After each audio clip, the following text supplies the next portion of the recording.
പഴയ നിയമത്തിലെ മൂന്നാമത്തെ പുസ്തകമാണ് ലേവ്യ പുസ്തകം.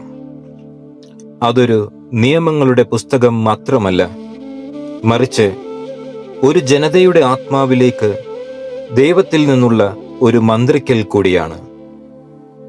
അത് അവർക്ക് മുന്നിൽ വെച്ച ഒരു കണ്ണാടിയാണ്.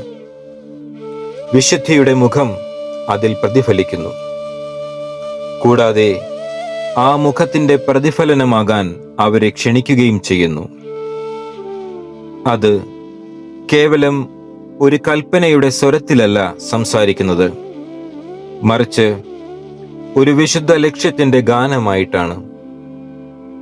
ഇത് സാധാരണത്വത്തിൽ നിന്ന് വിശുദ്ധീകരണത്തിലേക്കുള്ള യാത്രയുടെ വഴികാട്ടിയാണ്.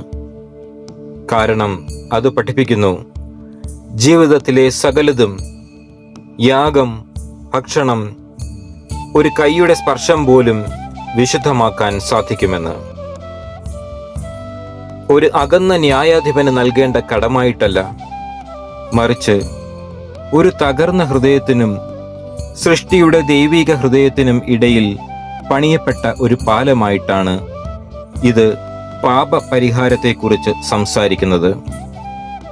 അത് വിശുദ്ധിയെക്കുറിച്ച് സംസാരിക്കുന്നത് ഒരു കളങ്കത്തിന്റെ അഭാവമായല്ല, മറിച്ച് പ്രകാശവുമായി ചേർന്നു നിൽക്കുന്ന ഒരു ആന്തരിക അവസ്ഥയായിട്ടാണ്.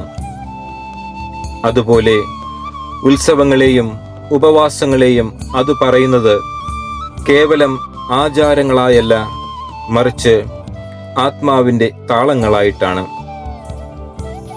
നന്ദി പറയാനുള്ള സമയങ്ങളും ഉള്ളിലേക്ക് തിരിയാനുള്ള സമയങ്ങളും. അതുകൊണ്ട് സത്യയിൽ ലേവ്യ പുസ്തകം ഒരു ജീവനുള്ള ദേവാലയമാകാനുള്ള ആഹ്വാനമാണ്.